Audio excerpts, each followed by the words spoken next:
Hey guys, what's up? My name is Art. Chilling once again. Sorry, making another video once again. Right now, on my front porch. Yeah, the small front porch that I have. It's pretty nice.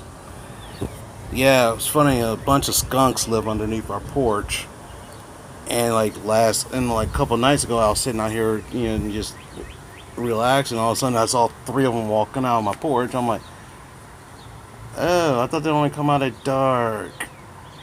Oh well. Well, it's just that occasional midnight stink bomb that they throw out. I'm like, oh great. Ugh. Sometimes it's sometimes it's just atrocious. But the thing is that I look up, it's like, hmm. If I try to do something about that, they'll probably retreat underneath the house, and we probably never get them out. But that's a different story.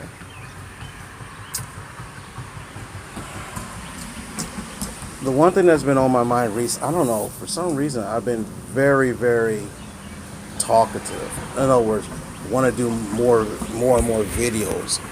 And I look up, it's like maybe I should like calm down a little bit, maybe once or twice a week. But sometimes when something's on your mind, you just gotta let it out. And that's the one thing I always say to people: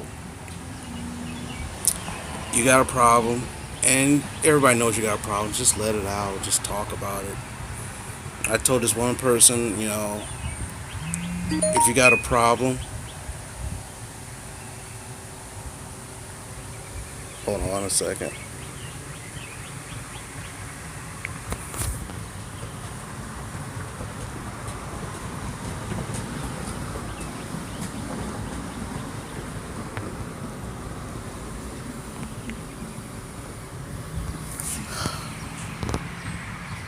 Sorry.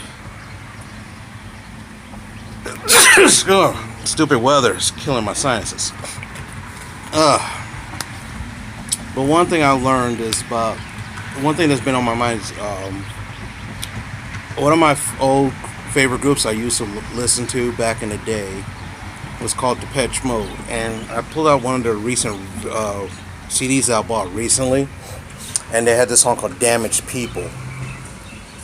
And the funny thing is that when I listened to that song, I'm like, it's technically a love song about two people who are so damaged but they're together, kind of thing. And and the thing is, it's not like what I'm going through right now. But it's funny thing is, a lot of people get damaged in life. A lot of people get damaged in life. For example, the last 2.5 years, I dealt with four women. Now, some of you might be thinking, damn, dude, four women. Hold on.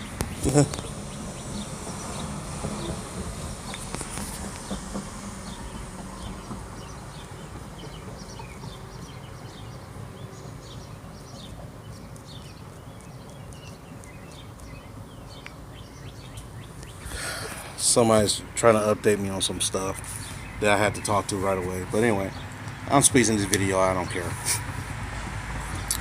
Some people might think, "Oh wow, you've been dealing with man in 3 years. You was involved with four women. That's awesome."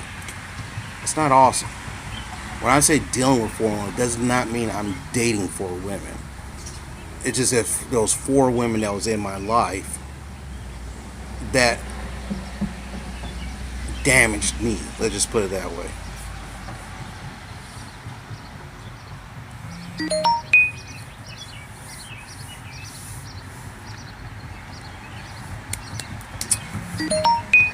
One,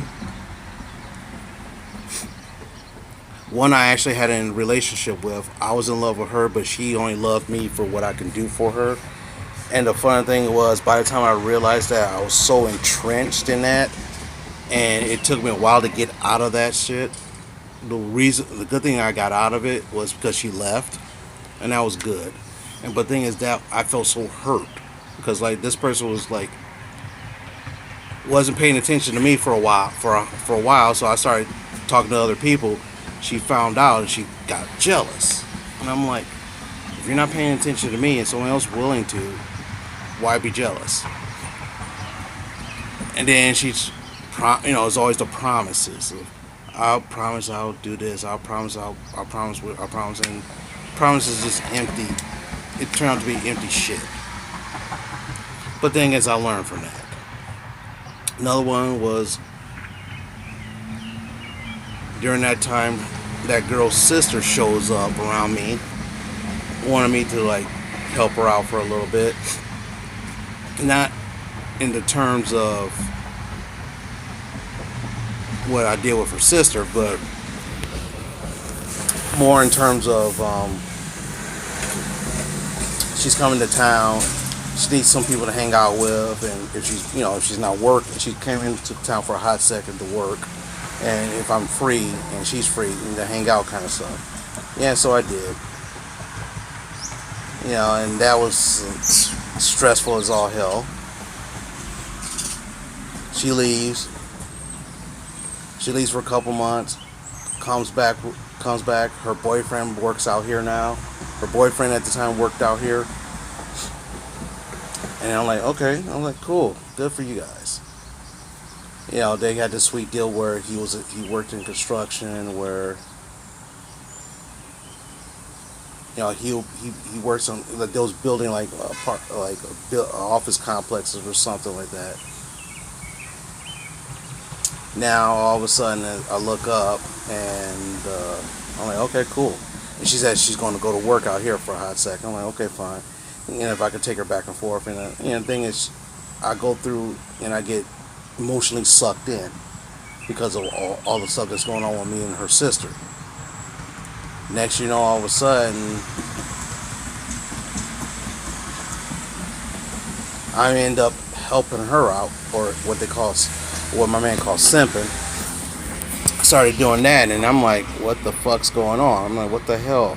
Then I started interviewing. Then the one woman that I told you guys about, she was in the picture. She jumped in the picture somewhere around that time too, and so I was like all over the place.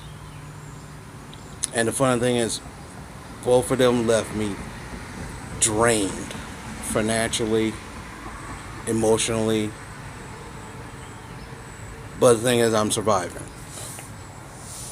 So, and then this other girl that is funny, flirts around with me, who knows all of them. It's kind of funny because I looked, I was like, did you guys all plan this out together? Because it seems like they all love and hate each other, and they know and don't like each other and stuff like that, whatever. I'm like, I'm not getting into that drama, not getting into that politics or anything like that. I am just trying to do what I want to do what I need to do to get what I have to go. My main plan was rebuilding my financial wealth. That was my main goal. That kind of got delayed by dealing with all that shit. That left me damaged. Now, what I mean, am I broke? The answer is no. I live check to check. But then again, the DUI kind of screwed that one up. So I'm trying to rebuild from that. And what I mean by financial wealth, I mean having like $2 or $3 grand or $4 or $5 grand in the bank. So that way if something does happen, I'm prepared. I used to have that. DUI sucked that up.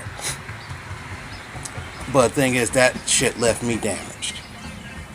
Still, even though I'm surviving and I'm maintaining better, but the thing is, the effect of that is the effects of a DUI will leave you scarred for a while. And it's not. I mean, like for me, car insurance prices.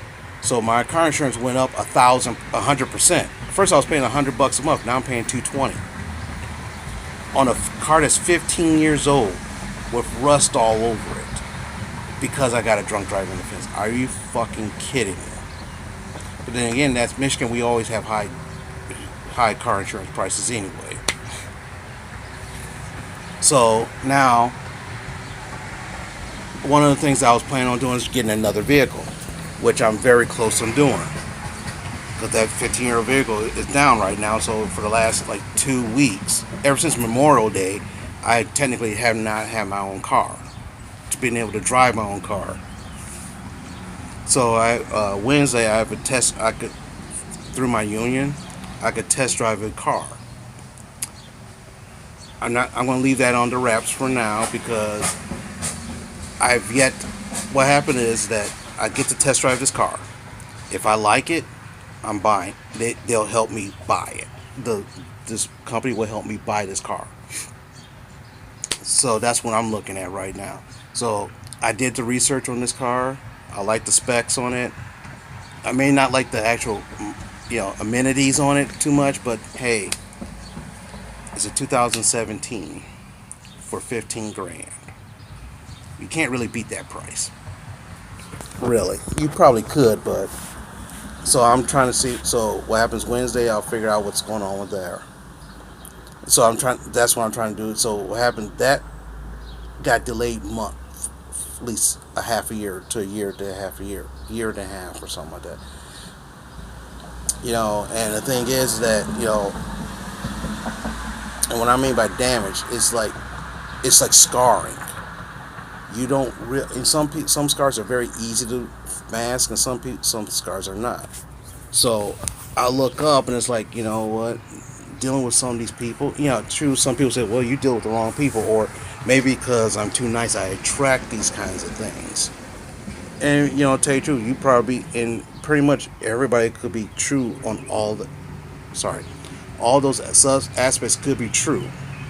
But the thing is that after the whole thing is said and done, I'm the one who has to pick up the pieces of everything. Everybody else can go off in their own directions and have their own lives. One of them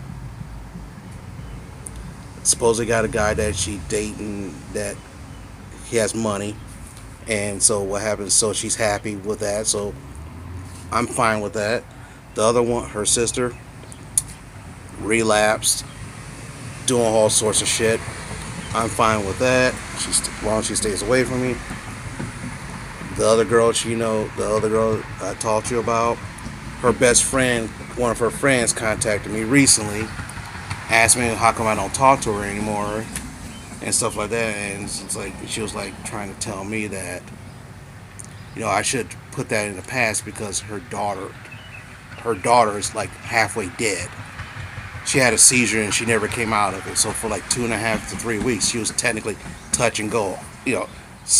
Almost doing better than almost dying kind of thing. So right now, I haven't talked to her. I haven't contacted her. So, but the thing is, she was trying to tell me that I should try to put that past behind her just because of what's going on here, and just to say hi to her, tell her, and I'm thinking to myself, you know what? She was like, be the bigger man. I'm like, I'm sick and tired of being the bigger man. I'm sick and tired of being the better man.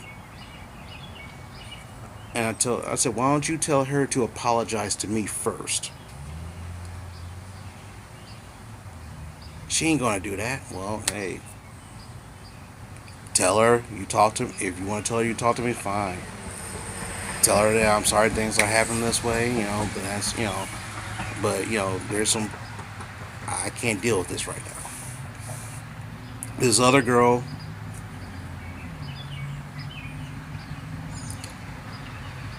she keeps in contact with me, and she's actually going through recovery right now. She's going through her 12 steps recovery, and she's actively trying to recover. Getting her life back together again. I can't really verify any of that stuff because all these people, most of these people, except for one, lives in this area, but I don't really care. But she does keep in contact with me, and she's telling me she's doing well and everything. So I'm like, okay, that's cool. Yeah, just keeping it like that. But the thing is that another girl, I met this one girl recently, changed numbers, talked to her for 10 minutes. After that, I haven't been able to contact her since. So I'm like, bye. Mm-mm. No, in my opinion, if you don't have time to return a text or a phone call, I mean, if it's like a day late or even a week late, I can understand. But if you can't do that, then it's not worth my time. But so right now I'm single, which is good. I'm working on myself, which is good. doing these videos and having you guys respond to these videos is awesome too. But like I said, in a way, I am the damaged person. In a way, I am. Then again, in some ways, a lot of you guys are damaged too. But then again, sometimes, even though you're damaged, you had to fix those scars before you could actually truly move on. So if you do have any problems, address those problems. And after you address those problems and be serious about addressing those problems instead of slapping a band-aid on it, then you can do better. Like, for example, like my drinking. And my alcoholic dancers, I'm very far from an alcoholic. Very far from it. But I do know that I can't get overboard with drinking. So it's, a lot of times when I do drink nowadays, I don't drink that much because I know what could happen. So that's what I'm learning to do right now. I mean, true, I should just avoid it, but sometimes I have to. It's not like a urging, it's just like something you just want to do. But the thing is that if you're damaged, in certain ways everybody is, you got to fix those scars. You got to rebuild your life. Rebuild. Thing is, you always have to keep tearing down and rebuild. Even if you think you're right, even if you think you're at where you think you should be, there's always higher. Now, tell you the truth, tell you the truth, at my job, do I want to promote to become management? In a way, I don't. Is it just, it's technically maybe like $10,000 more than what I'm making right now? So the question, do I want all that extra stress for $10,000? I don't know. I'm doing pretty good right now. But anyway, I mean, in theory, I got 7. If I can make 7 years, I can technically retire if I want to. And so that's a good thing. Or if something bad happens, I could lose it all. Who knows? But that's something that's part of life. So right then and there, that's what I got to say for today. And enjoy your Saturday or whatever day it is that you're watching this. Enjoy that too. And if you like the shit I'm talking about, subscribe to it. If you like the stuff I talk about, reply to it. It's all good. Talk to you later.